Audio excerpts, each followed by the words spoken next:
सबको बहुत बहुत जय श्री कृष्ण, जय सिया राम, जय श्रीमन नारायण, जय जगन्नाथ। और आप सभी श्रोता भाई बंधु मातृशक्ति सबको जय श्री कृष्ण, जय सिया राम, जय श्रीमन नारायण। ठाकुर जी की परम कृपा से भगवत प्राप्ति का कलयुग में एकमात्र साधन श्रीमद् भागवत सत्संग श्रवण कर रहे हैं, ये हमारा परम सौभाग्य है। और आप सब लोगों के वस्त्र, आप सब लोगों के मुखमंडल से ही पता चल रहा है कि आज नंद घर आनंद भयो जय कन्हैया। इससे ही पता चल रहा है कि आप उत्सव मनाने के लिए आए हो।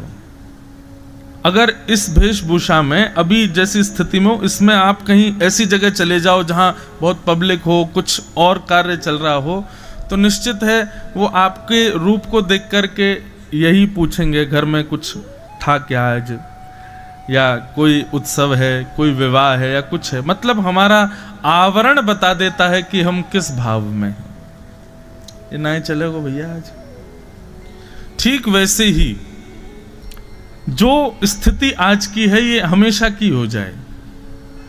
आपको देख करके ठाकुर जी का स्मरण सामने वाले को सहज हो जाए, ये भक्ति का एक स्वरूप है। कई लोग मेरी कथा में आते हैं, आज के युवा बच्चे अब तो खूब आते हैं कथाओं में, लेकिन उनके पहनाव ओढ़ाव, हेयर स्टाइल और उन सब से बिल्कुल नहीं लगता कि वो वैष्णव है, लेकिन कथा खूब सुनते हैं।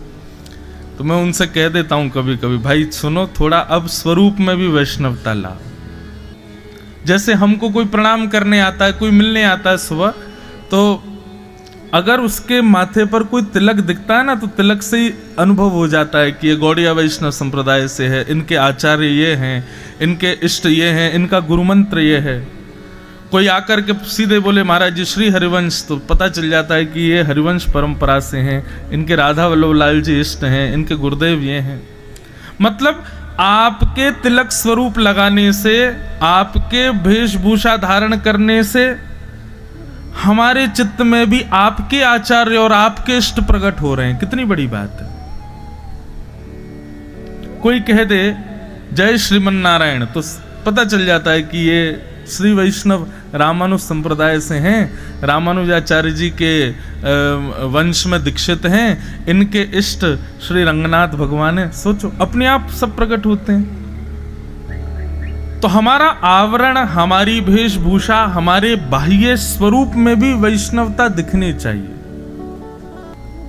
अभी दो स्थिति में भक्ति बटी हुई है। कई लोगों के चित्त में भक्ति है, वो कथा सुनते हैं, पर उनके आवरण में भक्ति नहीं दिखती। पर अभी वृंदावन में एक नई रीति चली है, वहां आवरण में ही भक्ति है, भीतर बिल्कुल नहीं है। वहां बाह्य श्रृंगार में ही भक्ति है बस। अभी एक नया ट्रेंड चला है सोशल मीडिया वाला, उसमें केवल बाह्य रूप से हम दिखाते हैं कि हम भक्त हैं। देखो हमारा श्रृंगार, देखो हमारे वस्त्र। दोनों होने चाहिए, अंतरंग भी हो और बाह्य रूप से भी हो। इस वक्त आप लोगों के मुखमंडल मैं तो देख पा रहा हूं, आप लोग वस्त्र से भी वैष्णव लग रहे हो और मुख से आपके हृदय के भाव भी वैष्णव दिख रहे हैं। बस ये जो अभी का पल है ना, ये आपका जीवन भर हो जाए। बस व्यासपीठ से यही आशीर्वाद है कि आप सदा के लिए ऐसे ही हो जाओ। आपको देख करके किसी व्यक्ति के चित्त में ये भाव ना आए कि ये संसारी है, ये निश्चित ऐसी जगहों पे जाता होगा, ये ऐसा भोजन करता होगा, ये ऐसा खाता होगा। हम फ्लाइट में जाते हैं तो वेज नॉन वेज पूछते हैं, वो सबसे, हमसे नॉन वेज वाला ऑप्शन पूछ ही नहीं सकता कोई क्योंकि वस्त्र और भेष ही ऐसा है। अब खाएं ना खाएं वो हमारी इच्छा, पर नॉन वेज वाला सेक्शन वो बोल ही नहीं सकती हमसे कि महाराज जी आप नॉन वेज ना। कैसे? ये मैं अनुभव करता हूं, क्योंकि हमारा भेष उसको इंडिकेशन दे रहा है कि ये इस लेवल पे तो नहीं होगा। तो आपके भेष में भी वैष्णवता दिखती है। अच्छा, एक और बात, जो आएगा उसको भी नियम पालन करने पड़ेंगे, और नियम नहीं होंगे तो हम जबरदस्ती करवा देंगे। कोई कहे कि महाराज जी हम मुंबई से आए, मैंने बेटा जाओ पहले स्नान करके आओ, उसके बाद ये बिना सिले वस्त्र पहनो, हम तो डूबेंगे सनम, तुमको भी ले डूबेंगे, हम अकेले क्यों करें। तो चलिए अब हनुमान जी से प्रार्थना करें कि वे आकर के हमारी वाणी पर विराज जाएं और सीधे उड़ा करके हमको नंदोत्सव तक लेके चलें। बोलो वृंदावन बिहारी लाल की जय। बंधुओं, पितामह भीष्म से इच्छा मृत्यु का भाव सीखा हमने। इच्छा मृत्यु, भीष्म पितामह पर भगवान ने अनुग्रह किया। ठाकुर जी द्वारिका को प्रस्थान कर गए। पांडवों के यहां उत्तरा के बालक ने जन्म लिया, जिसकी भगवान ने गर्भ में जाके रक्षा की थी। उस बालक का ब्राह्मणों ने नाम परीक्षित रखा। परीक्षित जी महाराज का जन्म हुआ। धीरे धीरे परीक्षित जी थोड़े बड़े हुए। एक दिन अर्जुन बहुत महीनों के बाद द्वारिका से लौट करके आए और आकर के उन्होंने समाचार सुनाया कि श्री कृष्ण अपनी लीला पूरी करके चले गए। बंधुओं, इस विषय पर थोड़ा सा प्रकाश डालूं मैं। अभी पता नहीं कहां से सोशल मीडिया पर और कहीं कहीं पर एक कथा प्रचलित कर दी है लोगों ने कि भगवान श्री कृष्ण अपनी जब लीला उनकी पूरी हुई तो उनकी चिता को आग लगा दिया गया, सब जल गया, उनका हृदय नहीं जला और वो बहता बहता जगन्नाथपुरी पहुंच गया और श्री जगन्नाथ भगवान के चित्त में वही रखा है। और कई लोग तो इस बात पर विवाद कर रहे हैं कि ये प्रमाणित कथा है। नहीं, हम इसको स्वीकार नहीं कर सकते। भगवान श्री कृष्ण के अंग को मानवों की तरह मानना और पंचभूत में वो मिल जाता है ऐसा सोचना, ये कितनी बड़ी दुर्बुद्धि है हमारी। ठाकुर जी अवतार लेते हैं और अवतार पूरा करके अंतर ध्यान हो जाते हैं। ये कोई ऐसा थोड़ी है हमारी आपकी तरह उनकी यात्रा आदि, ये सब बोलना भी अपराध है। आप सोचो, विचार करो, ठाकुर जी की उपासना करने वाले संत जन भी अंतर ध्यान होते हैं। कितने संतों की ऐसी लीलाएं हैं। हम उन ठाकुर जी के विषय में ऐसे, अब आपके हमारे खंडवा के श्री धूनी वाले दादाजी,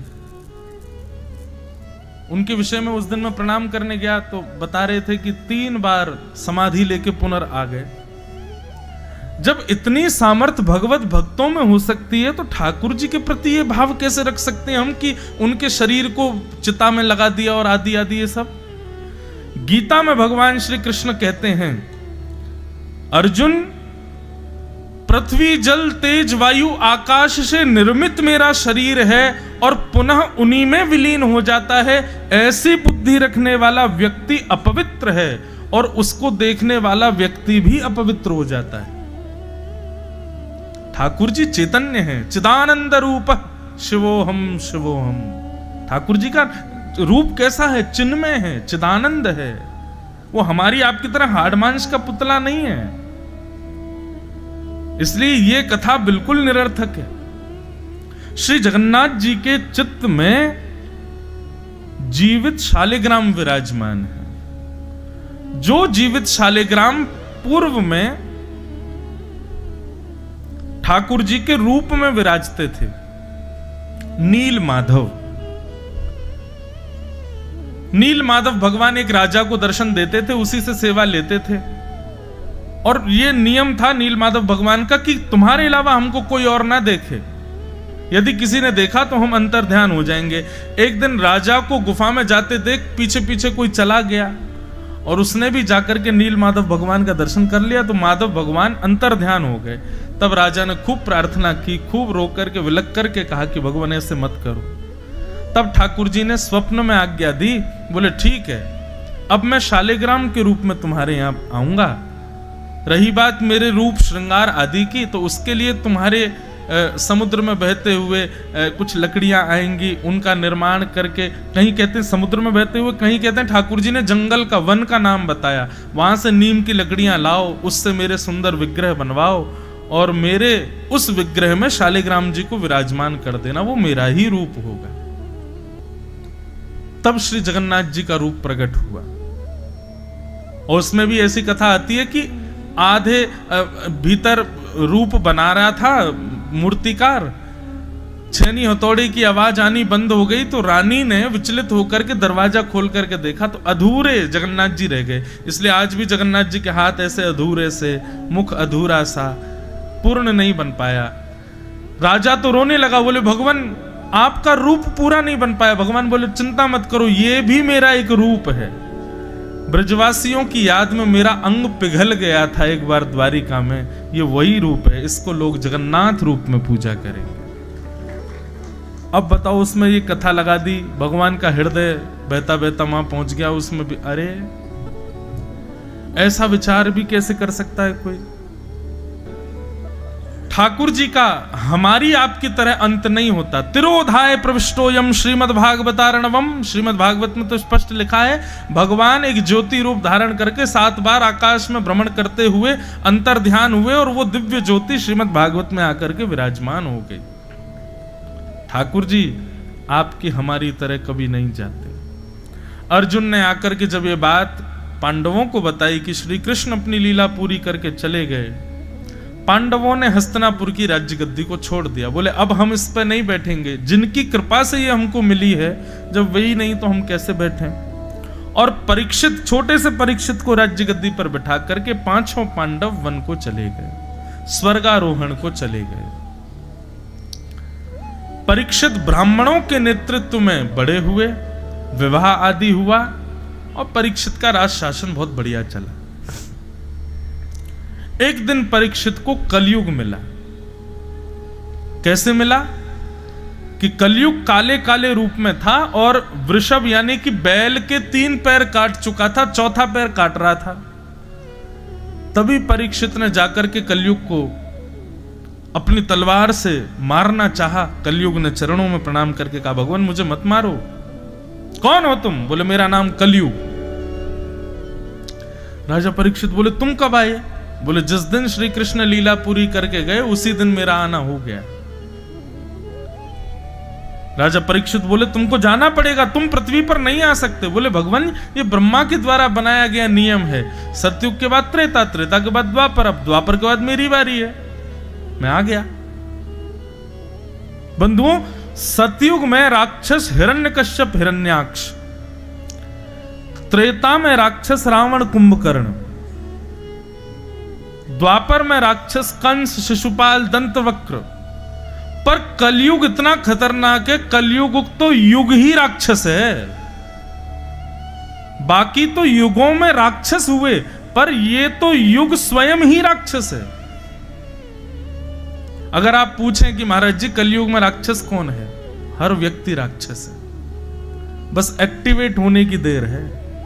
ये थोड़ा बहुत डीएक्टिवेशन आपका चल रहा है ना, वो कथाओं की वजह से चल रहा है।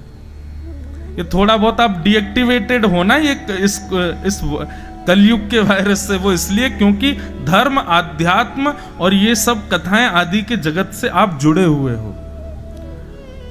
विचार करना, 30 वर्ष की आयु और उसने कभी कथा नहीं सुनी हो, ऐसे व्यक्ति को कभी मिलके देखना आपको उसमें से राक्षसत्व का दर्शन होने लग जाएगा। 40-50 वर्ष निकल गए, कभी वृंदावन ही नहीं गया, महाकाल के दर्शन ही नहीं किए, कभी ओमकारेश्वर नहीं गया, नर्मदा जी में कभी स्नान नहीं किया, गंगा जी को कभी देखा ही नहीं है, कथाएं तो बहुत दूर की बात है। ऐसे व्यक्ति से मिलो, दिख जाएगा राक्षस। तो हम आप सब लोग जो हैं, ये बीच बीच में ये कथाएं सुनते हैं, ओमकारेश्वर जाते हैं, अभिषेक करते हैं, नर्मदा जी स्नान करते हैं, गंगा का जल पीते हैं, सत्संग करते हैं। इससे क्या होता है, जो परत हमारे ऊपर कलयुग की थोड़ी बहुत चढ़ी भी होती है वो उधर जाती है, हम फिर से नवीन हो जाते हैं। नहीं तो कलयुग में तो हर व्यक्ति राक्षस है। बंधुओं, जब घोर कलयुग आएगा ना, कथाएं बंद हो जाएंगी, कथाएं समाप्त हो जाएंगी। मंदिरों में ताले लग जाएंगे, कोई नहीं जाएगा, क्योंकि लोग धार्मिक बचेंगे ही नहीं। और जब ऐसा समय आएगा जब आप डीएक्टिवेट हो ही नहीं पाओगे, तब घोर कलयुग आएगा। हर व्यक्ति राक्षस बन जाएगा। इतने स्वार्थी, इतने स्वाभिमानी, स्वार्थी स्वाभिमानी तो अब हैं लोग। सोचो 100 साल 200 साल बाद क्या होगा इस पृथ्वी पर। इसलिए मैं कहता हूं, ठीक कहता हूं, हम सही समय पर निपट लेंगे, हम सही समय पर चले जाएंगे यहां से। ऐसे काम करके जाओ कि दोबारा आना ही ना पड़े। बहुत खतरनाक समय होने वाला है। तो कलयुग, अच्छा कलयुग का रूप कैसा है पता बंधुओं? रावण, कुंभकर्ण, कंस, शिशुपाल, दंतवक्र, हिरण्याक्ष, हिरण्यकश्यप आदि ये सब राक्षस, ये सबको पता था कि राक्षस कौन है। पर कलयुग में क्या होगा? भक्त बाहर से दिख रहा है लेकिन भीतर से पूर्ण राक्षस है। ऐसे भी लोग मिलेंगे। कलयुग बड़ा खतरनाक है। परंतु इस कलयुग में एक गुण है, और हमारे शास्त्र क्या करते हैं, यदि किसी व्यक्ति में 100 दुर्गुण हो लेकिन एक सद्गुण हो, गुण भी नहीं सद्गुण, गुण अलग बात है, सद्गुण अलग बात है। गुण तो होता है सामान्य, सद्गुण होता है कल्याणकारी। यदि किसी व्यक्ति में 100 अवगुण हैं लेकिन एक सद्गुण है, तो उसके 100 अवगुणों को आप क्षमा कर दो। कलयुग में लाखों अवगुण हैं पर एक सद्गुण है। वो क्या है पता है? शंख चक्र गदा पद्मधारी श्रीमन नारायण चतुर्भुज भगवान। अब जैसे ही मैंने कहा चतुर्भुज भगवान, आपका चित्त ड्राइंग अपने आप बना देता है। तुरंत शंख चक्र गदा पद्म 4 भुजाएं हैं भगवान की, अपने आप ठाकुर जी प्रकट हो जाते हैं। पंढरपुर के श्री पंडरीनाथ श्री विठ्ठल भगवान, मेरे बोलते ही आपके चित्त में कमर पर हाथ रहे श्री ठाकुर जी प्रकट हो जाएंगे। वृंदावन श्री राधा रमण लाल त्रिभंग ललित ठाकुर जी तुरंत आपके चित्त में प्रकट हो जाएंगे। ये संभवता केवल कलयुग में है और कहीं नहीं है। बोलते ही ठाकुर जी चित्त में प्रकट होते हैं। नहीं तो आप सुनोगे सतयुग त्रेता द्वापर में लोग हजार वर्ष तपस्या कर रहे हैं, 200 साल तपस्या कर रहे हैं, तब भी ठाकुर जी प्रकट नहीं हो रहे।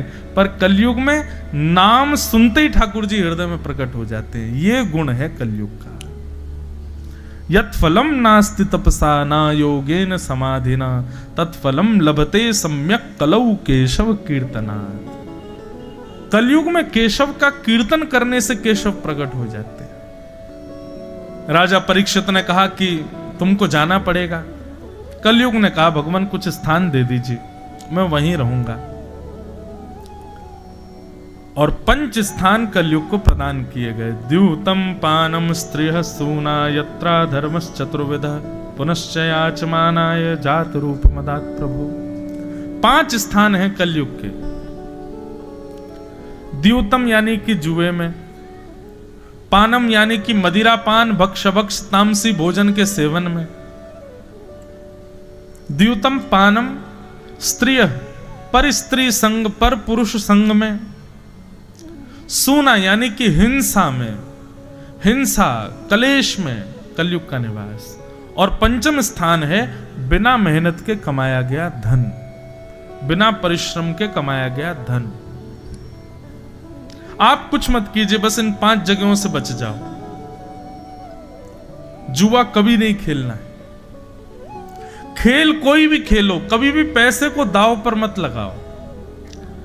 पैसे को दांव पर जैसे ही आप लगाते हैं, वो कोई भी बात हो, वो जुआ ही हो जाता है। वो द्यूतम की कैटेगरी में ही आता है। द्यूतम, जहां भी आप लक्ष्मी को दांव पर लगाते हो, वही पूरा जो संदर्भ है वो जुआ बन जाता है। उसमें कलयुग का निवास है। दूसरा आता है पानम, मदिरा पान, भक्ष भक्ष सेवन, मांस भक्षण, इसमें भी कलयुग का निवास है। बंधुओं, हमारे देह को देवालय कहा गया है। देवालय मतलब मंदिर। और जब पता हो कि ये मंदिर है तो मंदिर को अपवित्र नहीं किया जाता। इस देह को भी आप अपवित्र मत करो, कुछ भी लेकर के, कुछ भी पी करके, कुछ भी खा करके।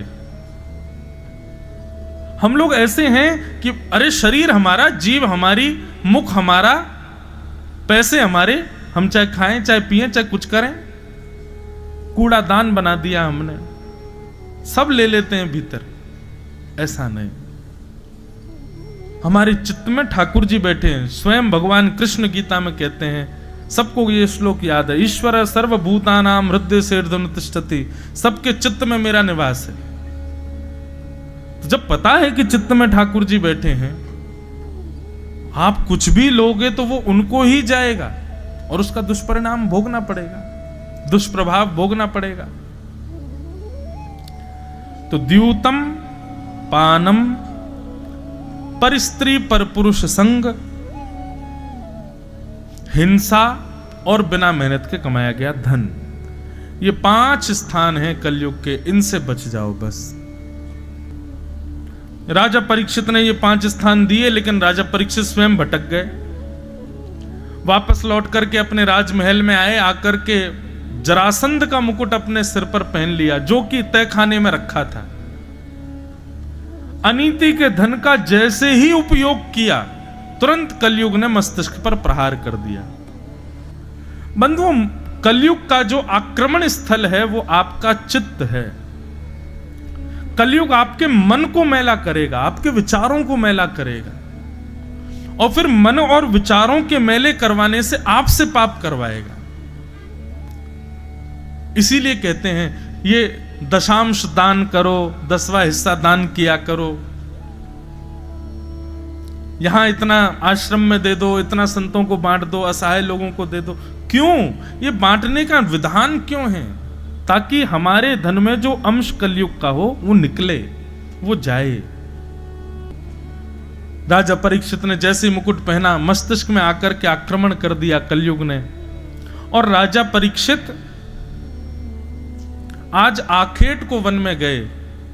आखेट कहते हैं शिकार को, शिकार करने वन में गए। आज तक राजा कभी नहीं गए, पहली बार आज आखेट को वन में गए। सब लोग चौंक गए, बोले राजा परीक्षित कैसे जा रहा है? इनके यहां तो हिंसा करना मना है, आज राजा परीक्षित स्वयं जा रहे हैं। यही तो कलयुग का प्रभाव है, जो आपके परिवार खानदान पुश्तैनी में कभी ना किया गया हो, वो काम भी जो आपसे करवा दे, वो कलयुग है। जो आपके दादा परदादा पीढ़ी दर पीढ़ियों ने नहीं किया, वो आप करने लग गए। दुष्कर्म, समझो ये कलयुग आ गया है। कलयुग के बहुत सारे रूप हैं बंधु, कहां तक बताएं। हर दिन एक नया वेरिएंट आ जाता है इसका भी।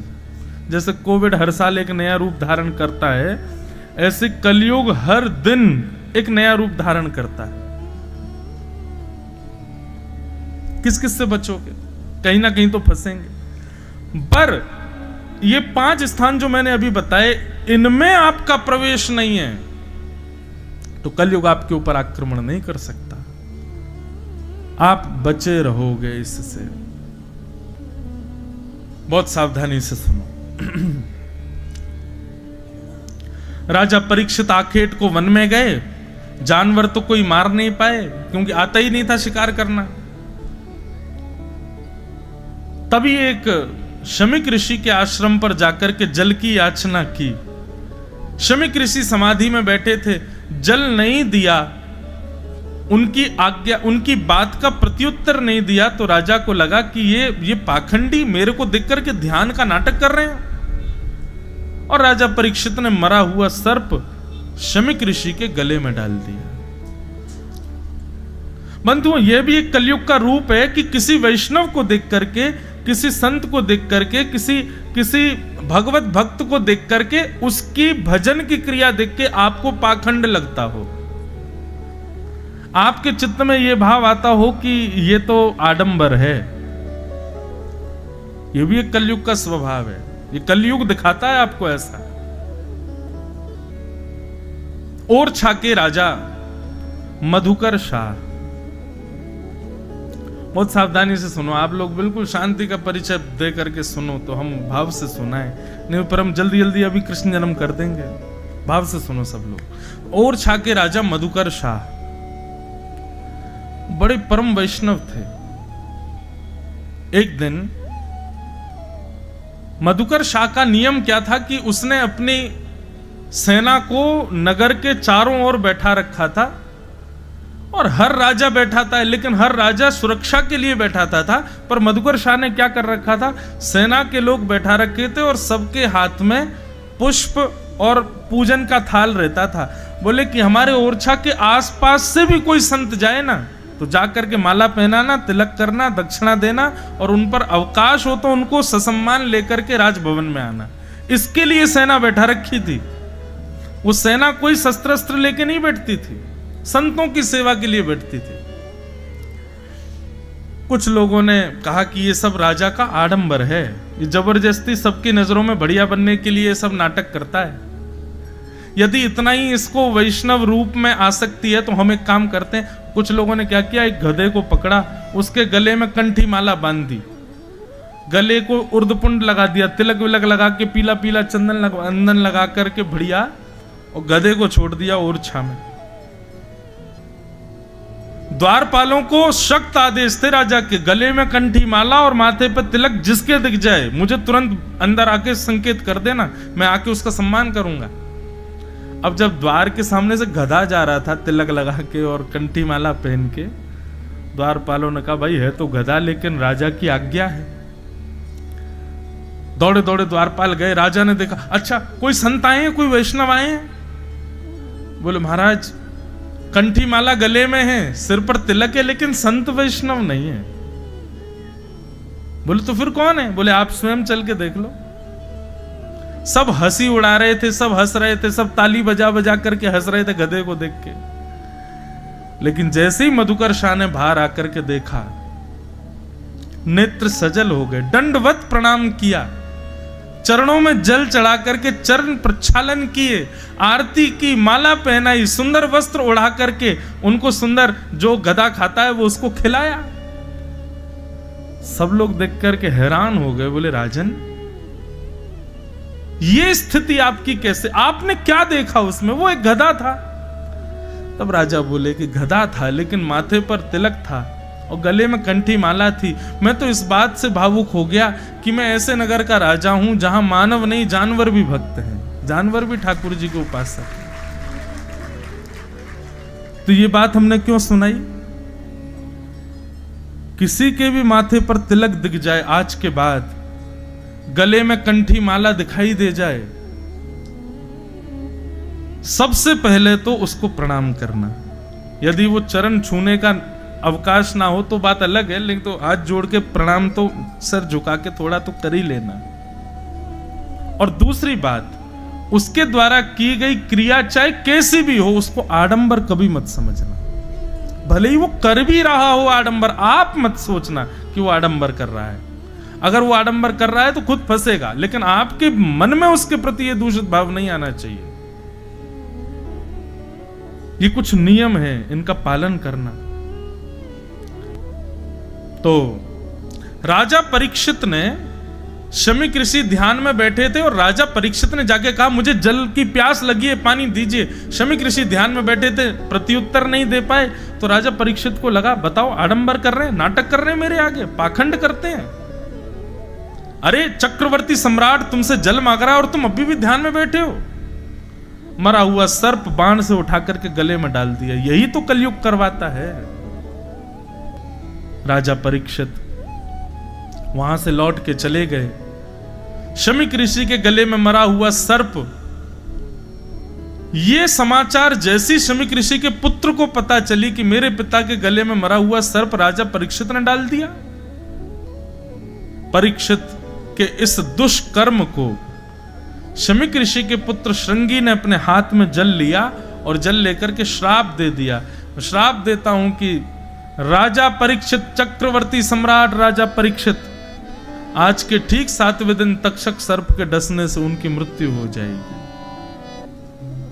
और राजा परीक्षित को 7 दिन में मरने का श्राप लग गया। परीक्षित लौट करके गए, जैसे ही मुकुट उतार के रखा तुरंत उनको समझ आया ये मैंने क्या किया, एक संत के गले में मरा हुआ सर्प। अरे ठीक है, मैंने मांगा, उन्होंने प्रत्युत्तर नहीं दिया, तो मैंने इतना भी अपने क्रोध पर काबू नहीं किया कि वहां से चुपचाप चला जाऊं, गले में मरा हुआ सर्प डाल दिया, ये मैंने कैसे कर दिया। ये सब कलयुग करवा रहा था।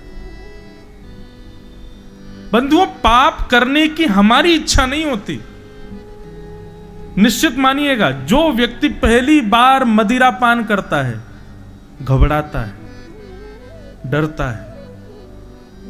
जो पहली बार मांस भक्षण करता है, बचपन से नहीं किया हो, कभी शुरू कर दे दोस्तों के संग बैठ करके, घबराता है। उसका रात भर मन बेचैन रहता है, मैंने ऐसा क्यों किया। कभी किसी का हृदय ना दुखाता हो और वो व्यक्ति अपने स्वार्थ के लिए किसी का हृदय दुखा दे, वो आत्मग्लानि में 7-7 दिन सोता नहीं है। फिर इसका मतलब क्या है, पाप हमारा स्वभाव नहीं है, कलयुग करवाता है। इसलिए भैया ये नाम जप, ये कीर्तन, ये सत्संग, ये सारे क्या बोले,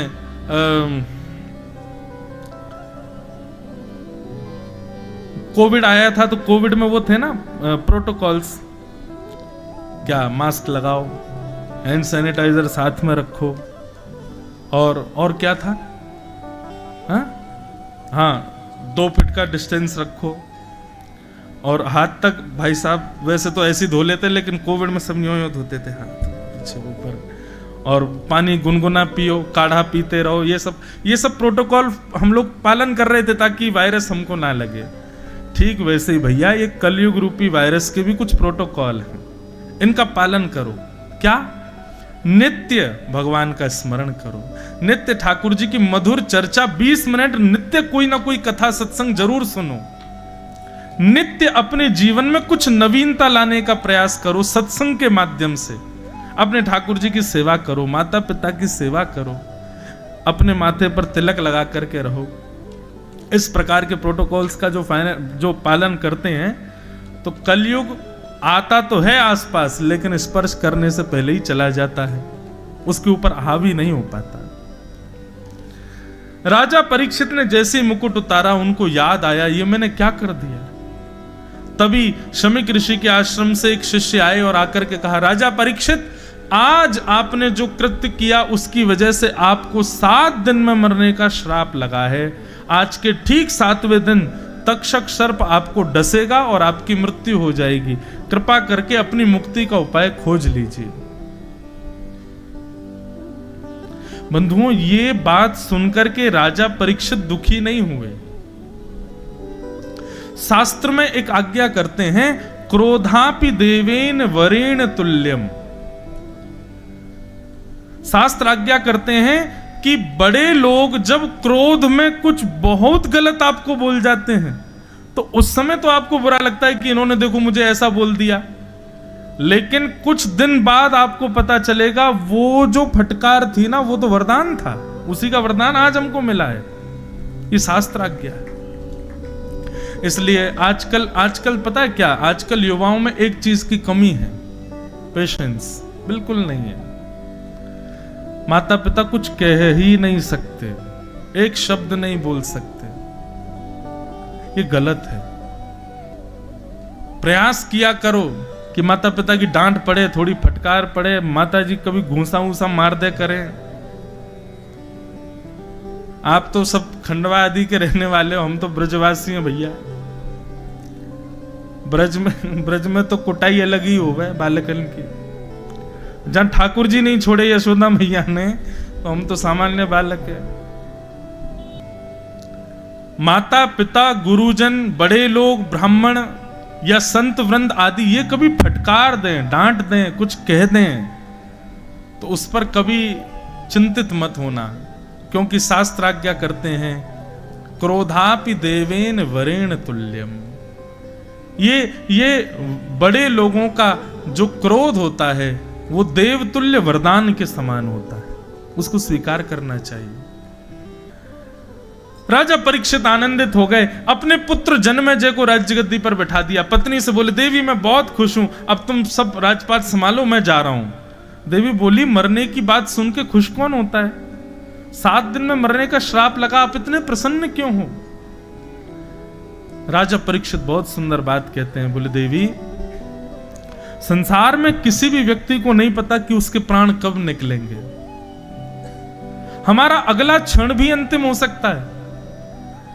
लोग कहते हैं कि मेरी जॉब लग गई, अब मैं इतना कमाऊंगा, कल को मेरा प्रमोशन होगा, मेरी सैलरी और बढ़ जाएगी, जब मेरी सैलरी इतनी हो जाएगी खंडवा में एक घर बनाऊंगा, घर बन जाएगा, माता पिता को ले आऊंगा, फिर एक बढ़िया सी कन्या से ब्याह कर लूंगा, मेरे 2-3 बालक होंगे, उस वाले स्कूल में पढ़ाऊंगा, इंदौर में फिर कॉलेज कराऊंगा, मुंबई भेज दूंगा, आउट ऑफ इंडिया पढ़ेंगे। ये सब विचार कर लेता है एक साधारण सी जॉब लगने पर। रात कोई सोए, अटैक आ गया, सुबह बचे ही नहीं।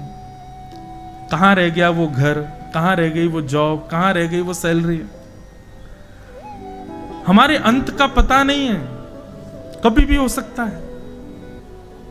पर राजा परीक्षित कहते हैं, देवी, एक ब्राह्मण ने कहा है कि 7 दिन बाद तक्षक सर्प के डसने से मेरी मृत्यु होगी, तो इसका मतलब इन 7 दिनों में भी यदि मेरी मृत्यु पहले आने वाली होगी तो पहले नहीं आएगी।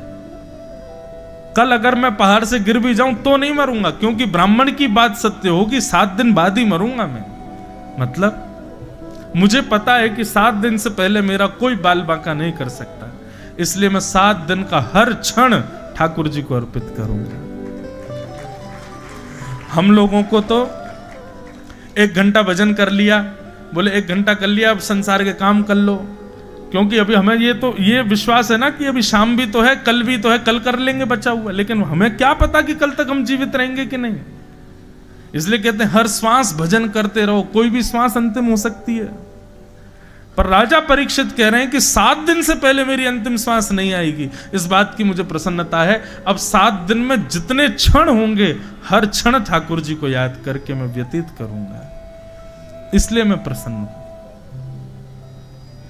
एक और बात बंधु, वैष्णव जो होते हैं ना, आप लोग ये कह रहे होंगे 4 दिन से वैष्णव वैष्णव, ये है क्या वैष्णव?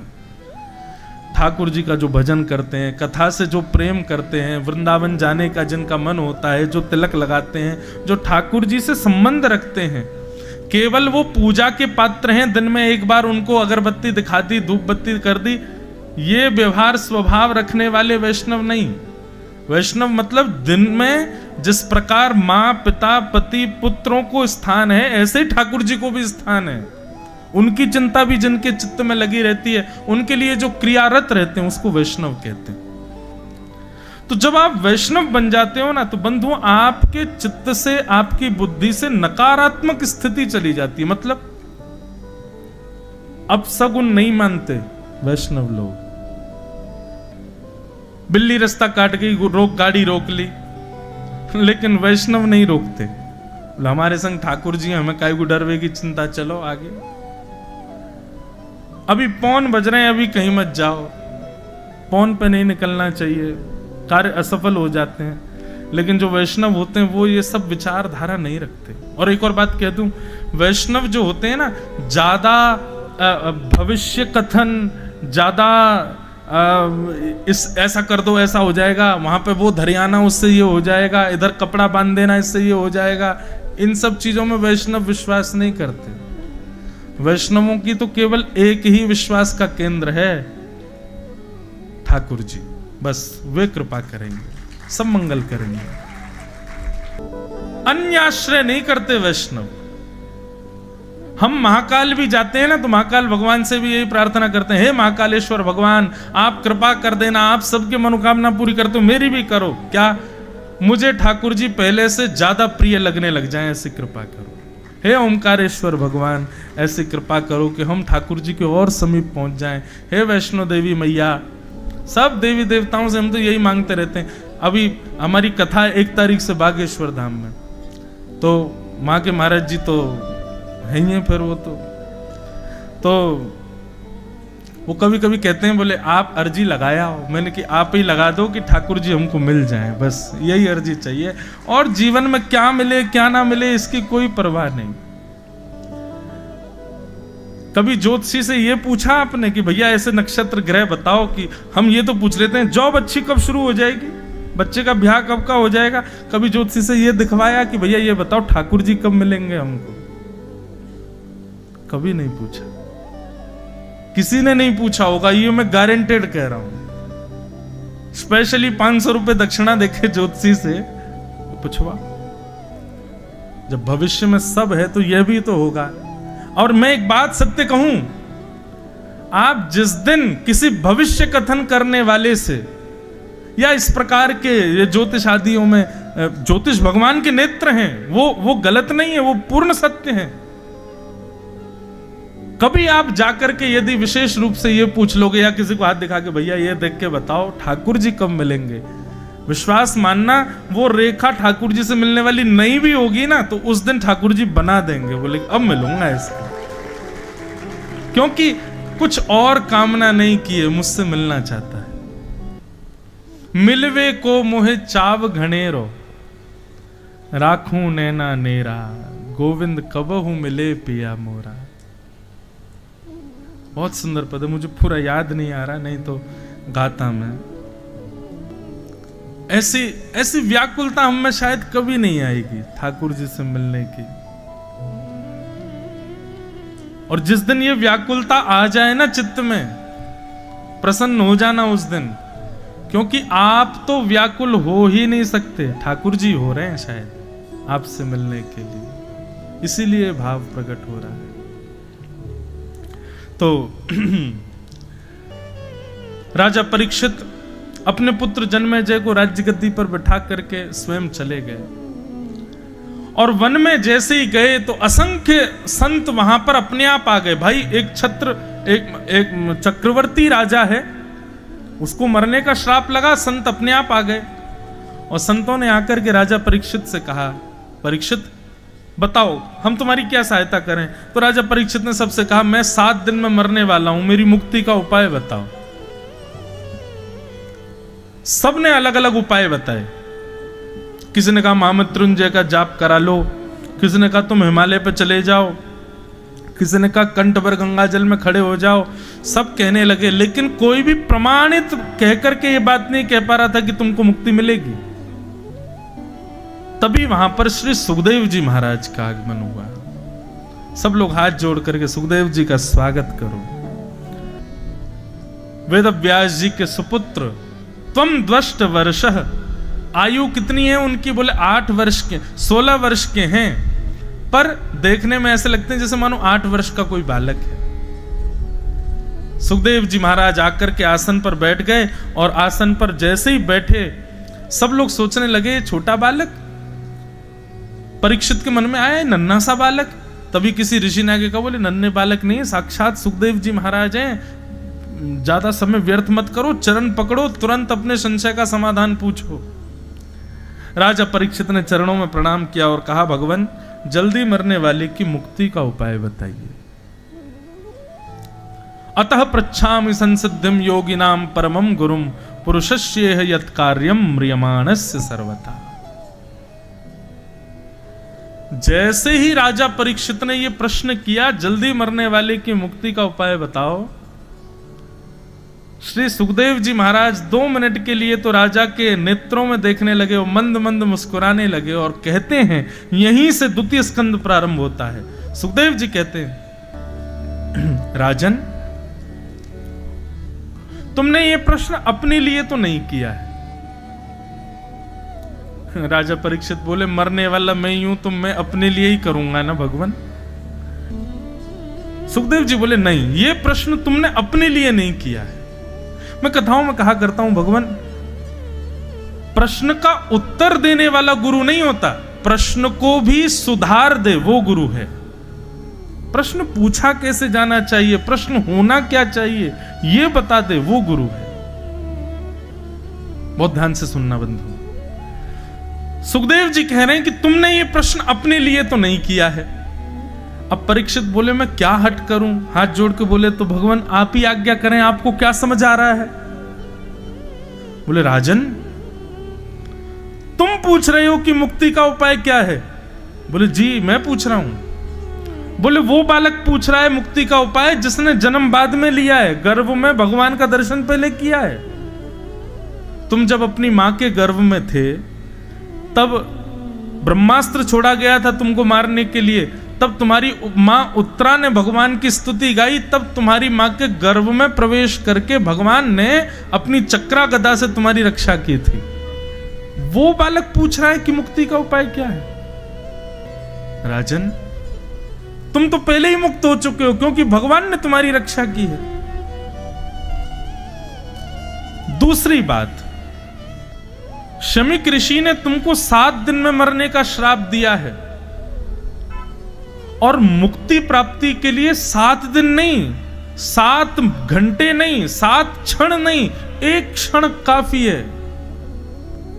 मतलब कोई पापी से पापी व्यक्ति जीवन भर कुछ बढ़िया नहीं किया, लेकिन प्राण निकल रहे हो, अंतिम श्वास बस प्राण की बाहर आने वाली है और तुरंत समाप्त होने वाला है, उस समय पर यदि उसको कोई हरिनाम संकीर्तन सुना दे तो उसके जीवन के सारे पाप नष्ट और वो सीधे मुक्ति को प्राप्त करेगा। ताली क्यों बजाई आपने? अभी तो बात चल रही है,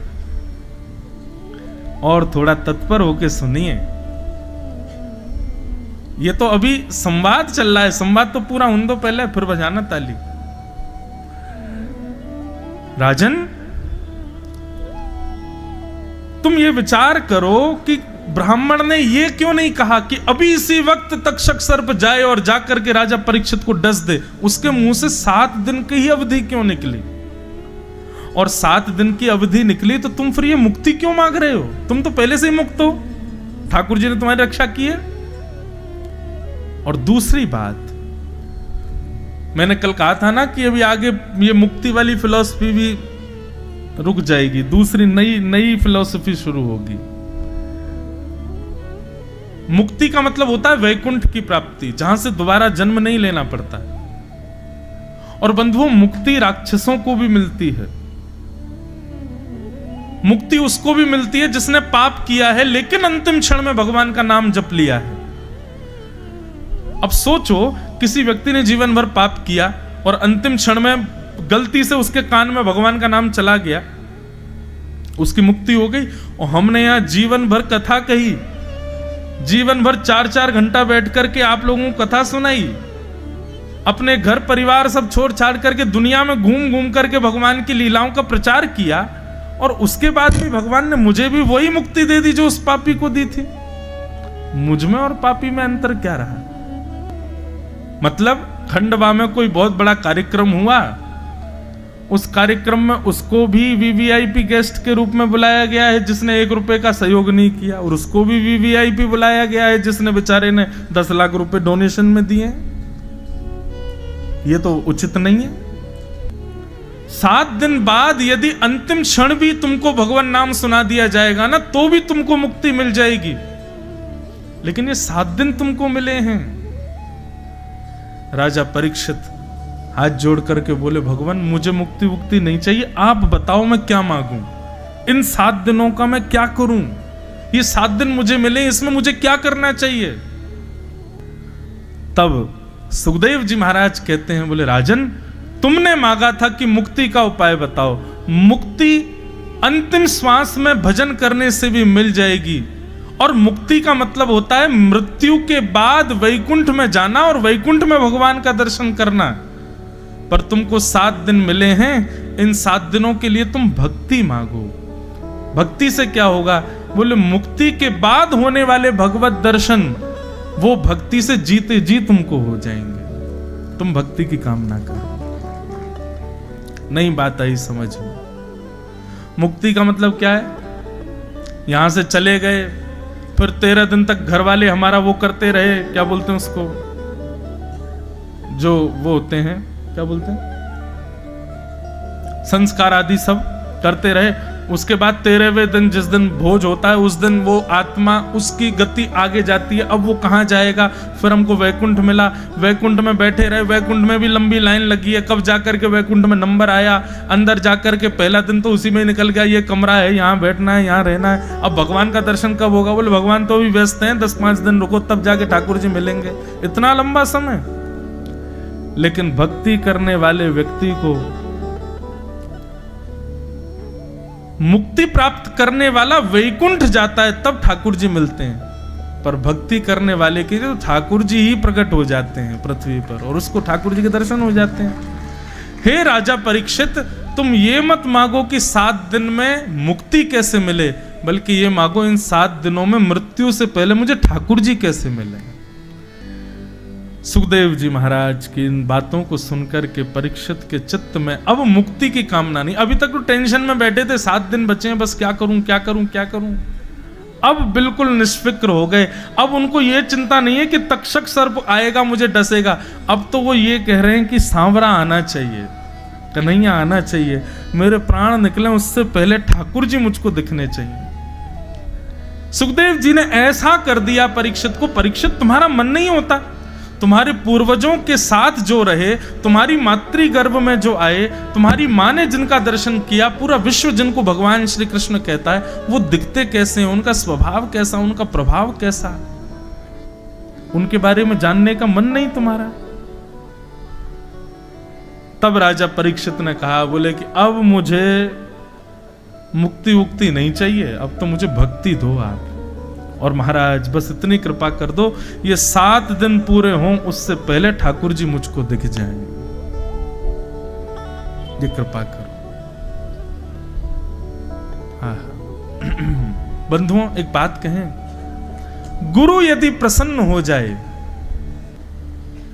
प्रयच्छति गुरु प्रीतो वैकुंठम योगी दुर्लभम, तो बड़े बड़े योगियों को भी जो दुर्लभ भगवान का दर्शन है वो गुरु प्रसन्न होकर करा देगा। और गुरु की प्रसन्नता दक्षिणा देने में नहीं, गुरु की प्रसन्नता उसको व्यंजन खिलाने में नहीं, गुरु की प्रसन्नता उसकी खूब सेवा करने में नहीं, गुरु की प्रसन्नता केवल और केवल गुरु जो प्रवचन में, कथा में या अपने सत्संग में जो बातें कहते हैं उनका तुम पालन करने लग जाओ, गुरु उसी से प्रसन्न होता है। और यदि गुरु प्रसन्न हो गए तो आपको वो मिलेगा जो बड़े बड़े योगियों को नहीं मिलता है। सुखदेव जी ने चरणों में प्रणाम किया और परीक्षित जी महाराज सुखदेव जी के चरणों में प्रणाम करते हुए कह रहे हैं, ये गुरु का स्वरूप है। बंधुओं आपका प्रश्न क्या था उसका उत्तर तो नहीं, पर उस प्रश्न को ही सटीक करके फिर उसका उत्तर दिया। ये गुरु का स्वरूप है। राजा परीक्षित तुम मुक्ति मांगना चाहते थे, लेकिन वही बात है, कांच मांगना चाहते थे लेकिन हीरा दिया। तुम मुक्ति मांग रहे हो, हम तुमसे कह रहे हैं भक्ति मांगो तो श्री कृष्ण यहीं आ जाएंगे, तुम क्यों वैकुंठ जाओ। एक बात सदैव याद रखना बंधुओं, ठाकुर जी के पीछे पड़े रहे और पूरा जीवन निकल गया तो आपने भक्ति की नहीं। भक्ति तब मानो जब ठाकुर जी आपके पीछे पड़े रहे, आपके पीछे ठाकुर जी पड़ जाएं। खाटू श्याम जी को पूजने वाले यहां पर भी कई होंगे। बर्बरीक जी ने क्या कहा था कि महाभारत युद्ध का सबसे बड़ा योद्धा कौन, जब ये प्रश्न किया गया कि महाभारत युद्ध का सबसे बड़ा योद्धा कौन, तो बर्बरीक जी इशारा करते हैं योगेश्वर कृष्ण। उस समय पांडव कहते हैं, बोले बर्बरीक जी आप उसको योद्धा बता रहे हो जिसने शस्त्र भी नहीं उठाया, जिसने शस्त्र भी नहीं उठाया आप उसको योद्धा बता रहे हो, ये कैसे हो सकता है। श्री कृष्ण ने तो युद्ध ही नहीं किया, श्री कृष्ण तो पूरे युद्ध में रथ हाँकते रहे और आप कह रहे हो ये महाभारत युद्ध के सबसे बड़े योद्धा। बर्बरीक मंद मंद मुस्काने लगे, बोले यही तो बात है, आप सबको युद्ध करने के लिए शस्त्र की आवश्यकता है, लेकिन श्री कृष्ण को शस्त्र की आवश्यकता नहीं। वास्तव में अर्जुन, नकुल, सहदेव, युधिष्ठिर, भीम, तुम लोगों ने जितनों को मारा ना, वो सब उसी समय मर चुके थे जिस समय कृष्ण के विपक्ष में खड़े थे। उनकी मृत्यु तो उसी समय हो गई थी, लेकिन केवल तुम लोगों को श्रेय देने के लिए तुम्हारे धनुष से बाण मरवा दिया, तुम्हारी तलवार से गला कटवा दिया, बाकी मर तो ये उसी दिन गए थे जब ये कृष्ण के विपक्ष में खड़े हो गए थे। और इसका प्रमाण आता है जब कर्ण युद्ध मैदान में जा रहा था तो दानवीर कर्ण माना जाता है। तो कर्ण से दान मांगने के लिए इंद्र ब्राह्मण का रूप धारण करके आ गया बीच युद्ध मैदान में। और कर्ण के पास में 2 कवच थे, एक तो कुंडल, एक कवच। ये पहले सहस्त्र कवच नाम का एक राक्षस था, इसके 1000 कवच थे। 999 कवच नर और नारायण बद्रीनाथ में युद्ध करते हुए काट दिए थे। एक कवच बचा था, सूर्य के पास जाकर के छुप गया। वही सूर्य ने कर्ण के रूप में कुंती को दिया, कुंती ने नदी में बहा दिया। वही कर्ण कौरवों का पक्षधर। वो लंबी कथा है, इतना नहीं सुनाएंगे। पर जब वो कर्ण युद्ध के लिए जा रहा, जब तक उसके पास कवच कुंडल हैं, उसको कोई नहीं मार सकता। और तभी क्या हुआ, इंद्र एक भिक्षुक ब्राह्मण के रूप में आ गए और कर्ण के रथ के सामने खड़े होकर के कमंडल आगे करके कहा, भिक्षाम देही। कर्ण के सारथी ने कर्ण के पैर पकड़ लिए, बोले भगवान मना कर दीजिए, धर्म युद्ध के बीच में कोई भिक्षा विक्षा नहीं। आप इनसे कह दो युद्ध पूरा हो जाए, उसके बाद जो मांगेंगे सो दे दूंगा, अभी आप भिक्षा मत दीजिएगा। ये धर्म युद्ध है, यहां दान मांगने का कोई अधिकार नहीं है। मेरी आप प्रार्थना माने, इसको भिक्षा मत दीजिएगा। तब कर्ण अपने सारथी से एक बात कहते हैं, बहुत ध्यान से सुनना। सारथी को बुलाते हैं, गले में गलवैयां डाल के कहते हैं, तुम क्या सोचते हो, क्या इसको मैं दान नहीं दूंगा तो ये कवच और कुंडल मुझे बचा लेंगे? बोले हाँ बचा लेंगे। बोले नहीं, सामने देखो हमारे विपक्ष में कौन खड़ा है। यदि मानव हो तो युद्ध किया जा सकता है, देवों का देव खड़ा है, इससे कैसे बचोगे? और कब तक तुम्हारे कवच कुंडल तुमको बचाएंगे? अगर बैरी कोई इंसान हो तो युद्ध किया जाए ना, हमारे बैर में तो जगन्नाथ बैठा है, कौन सा कवच कुंडल इनसे बचा लेगा? कर्ण को पता था कि हम युद्ध हारेंगे, क्योंकि हमारे बैरी श्री कृष्ण है। वही बर्बरीक कहते हैं, कौरव तो उसी दिन मर गए थे जिस दिन भगवान के विपक्ष में खड़े हो गए जाकर के, और पांडव तुम उसी दिन जीत गए जिस दिन ठाकुर जी के संग खड़े हो गए। ये बाकी 18 दिन तक ये तो नाटक चल रहा था पूरा, ये कोई युद्ध थोड़ी था। ठाकुर जी ने जिसको भ्रगुटी टेढ़ी करके देखा उसके प्राण उसी समय निकल गए थे। केवल अर्जुन को श्रेय मिल जाए इसलिए अर्जुन के रथ को पास ले मार दे इसको, बाण मार दिया। ओहो जय जयकार हो गई, अर्जुन ने मारा, अर्जुन ने मारा। अर्जुन ने नहीं मारा, वो तो कृष्ण नहीं मार दिए थे पहले ही। मरे मरायों को मार करके आए और अपने ऊपर श्रेय ले रहे हो। तब बर्बरीक को ठाकुर जी ने वरदान दिया कि तुम कलयुग में पूजे जाओगे हमारे नाम से, खाटू श्याम। तो भैया ठाकुर जी का एक स्वभाव है, वो दूसरों को श्रेय देते हैं, क्रेडिट दूसरों को देते हैं, अपने पास नहीं रखते। हमारा स्वभाव कैसा, कोई दूसरा करके गया है लेकिन वो जरा से कहीं निकल जाए तो हम खड़े हो जाते हैं, हमने किया, ये हमारे द्वारा हुआ है, हमने ही तो किया, हमसे ही तो बोल के गए। कहां तक कहें, लोग कहीं कथा बहुत अच्छी हो जाती है तो लोग बाग कहते हैं अरे भैया उस परिवार ने कथा कराई उस पर, तो लोग बाग कहते हैं व्यास जी का नंबर तो हमने ही दिया था, हमने नहीं दिया होता कहां से बुलाते उनको।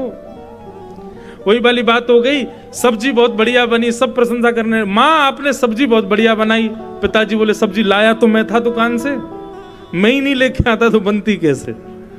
हमारा स्वभाव ऐसा है, हम हर बात का श्रेय लेना चाहते हैं, पर ठाकुर जी का स्वभाव बिल्कुल उल्टा है।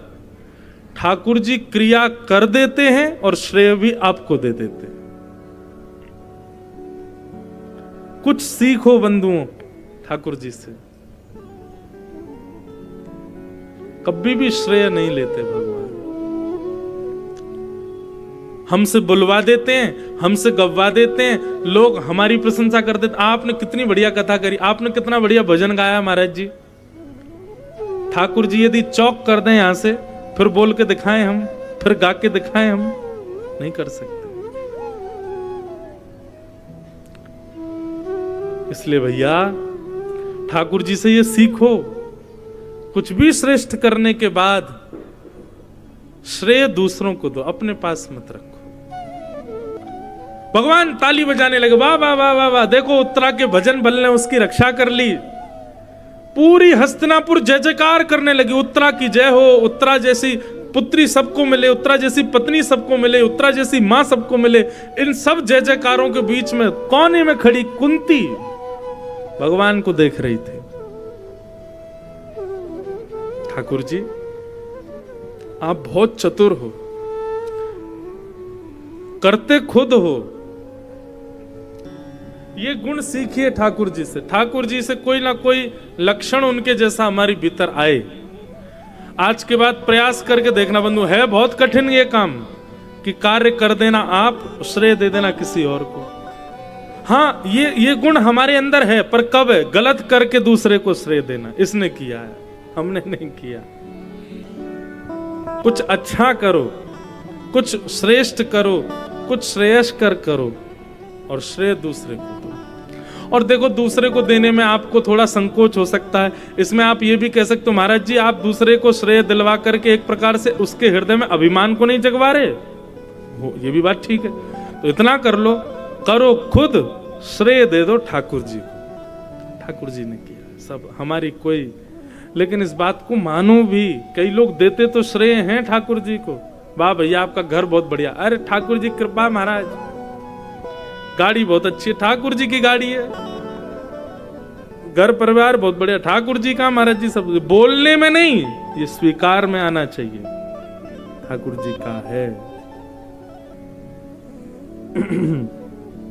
कुंती ने भगवान की इस भेद को समझ लिया, बोले भगवान रक्षा आपने की और श्रेय पूरा दे दिया कुंती उत्तरा को। जय हो। कुंती ने भगवान की स्तुति गाई और स्तुति सुनकर के भगवान बड़े प्रसन्न हो गए। भगवान कुंती की बात सुनकर के आगे बढ़ने लगे। जैसे ही ठाकुर जी द्वारिका के लिए प्रस्थान करने लगे तो भीष्म पितामह ने भगवान की स्तुति गाई। बंधुओं बहुत सुंदर प्रसंग है भीष्म पितामह का, लेकिन मैं केवल एक भाव कहता हूं भीष्म पितामह की स्तुति में, बहुत ध्यान से सुनिएगा। भगवान रथ में आरूढ़ होकर के द्वारिका जाने को प्रस्थान कर रहे थे, पर तभी युधिष्ठिर रोने लगे और युधिष्ठिर को रोता देख भगवान रुक गए, पूछने लगे युधिष्ठिर तुम क्यों रो रहे हो? तब युधिष्ठिर कहते हैं कि भगवान मैंने कितने सारे बालकों को अनाथ कर दिया, कितनी सारी माताओं को विधवा कर दिया, इस वजह से मैं बहुत दुखी हूं।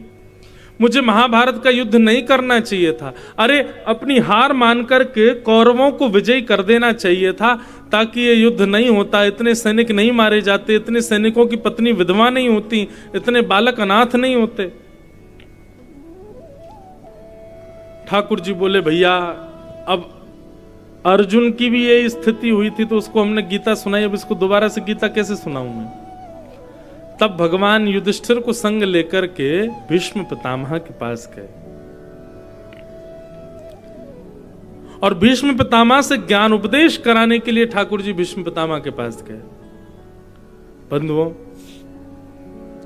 एक बात हम कथा में कहा करते हैं, थोड़ा ध्यान से सुनिएगा। भीष्म पितामह को एक वरदान प्राप्त है। कौन सा वरदान प्राप्त है? सबको पता है। कौन सा वरदान है? इच्छा मृत्यु। भीष्म पितामह जब तक उनकी इच्छा नहीं होगी तब तक वो मर नहीं सकते। हम लोगों को यह पता है कि उनकी ऐसी इच्छा मृत्यु है कि जब तक वो चाहे नहीं वो मर नहीं सकते, पर भीष्म पितामह ने चाहा क्या कि मेरी मृत्यु कब हो। निश्चित मानिए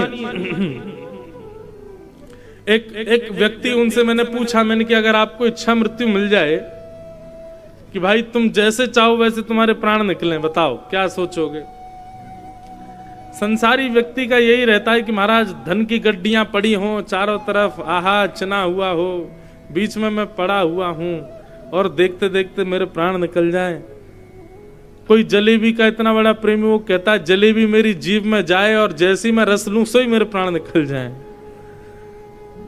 दुनिया के लोग हैं, संसार के कुछ भी सोच लेते हैं, कहीं भी प्राण त्यागने की इच्छा हो जाती है। पर हमारी इच्छा मैं जो बात कहना चाहता हूं वो सुनो।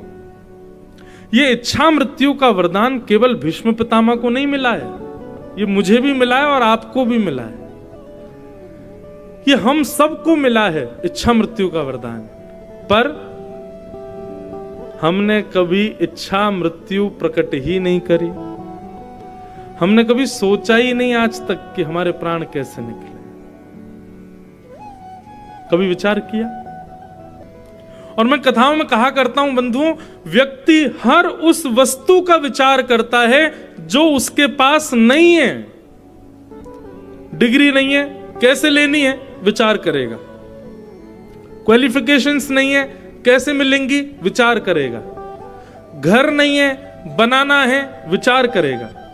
ब्याह नहीं हुआ, पति पत्नी कैसी चाहिए विचार करेगा। बच्चे होंगे, उनका नाम विचार कर लेगा, उनका स्कूल विचार कर लेगा, उनका फ्यूचर विचार कर लेगा। हर उस वस्तु का विचार कर लेता है जो उसके पास नहीं है, उनको प्रकट कर लेता है। लेकिन उसको जो जन्म से प्राप्त है कि एक दिन वो मरेगा, उसके बारे में कभी विचार नहीं करता। आप किसी बालक की कुंडली बनवाओ, ज्योतिषी बोलेगा इंजीनियर बनेगा, डॉक्टर बनेगा, ये बनेगा, वो बनेगा, संत बनेगा, जो भी बने। पर अंत में ज्योतिषी जी कह देंगे यह संभावना है, जरूरी नहीं है ऐसा हो। लेकिन हर व्यक्ति ये कह सकता है कि ये कुछ भी बने चाहे नहीं बने, मर जरूर जाएगा एक दिन, इसकी मृत्यु निश्चित है। कौन नहीं जानता? आया है सो जाएगा, राजा रंक फकीर। जो आया है सो जाने के लिए ही आया है। हम सब जाने के वाले हैं। कोई पहले चला जाएगा, कोई बाद में चला जाएगा, कोई हॉस्पिटल में जाएगा, कोई घर में जाएगा, कोई बाथरूम में जाएगा, कोई गाड़ी में जाएगा। सब जाने वाले। यहां जितने बैठे हैं, एक भी ऐसा दावे से मुझे कह दे मैं नहीं जाऊंगा महाराज जी, है कोई?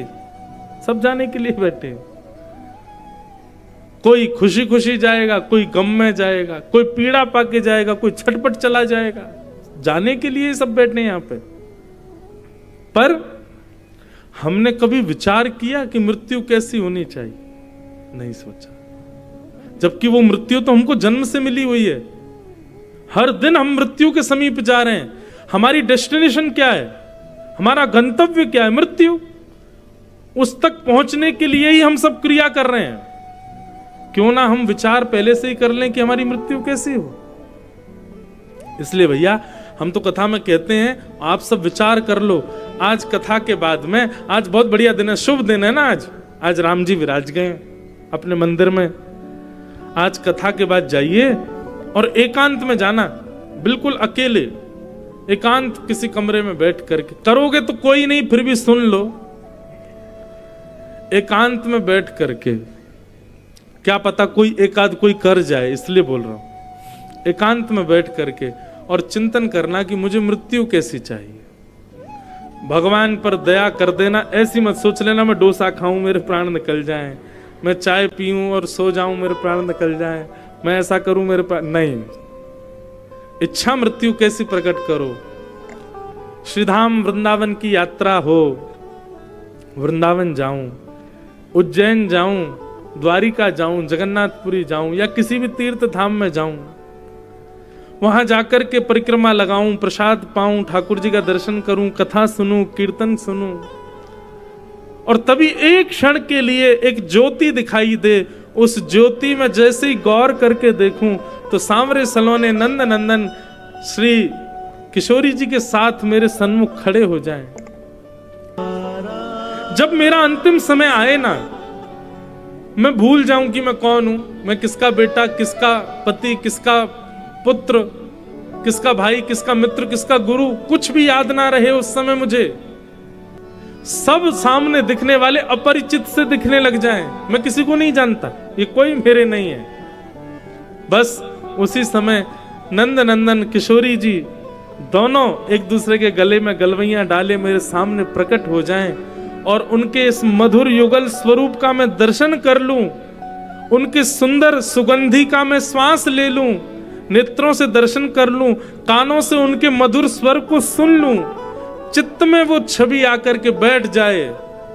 बंधुओं ऐसी कामना कर लो, ऐसा अंत चाहिए नाथ हमें, श्यामा श्याम दिख जाएं। बंधुओं, जो लोग ये विचार करके बैठे मरने के बाद ठाकुर जी को देखोगे,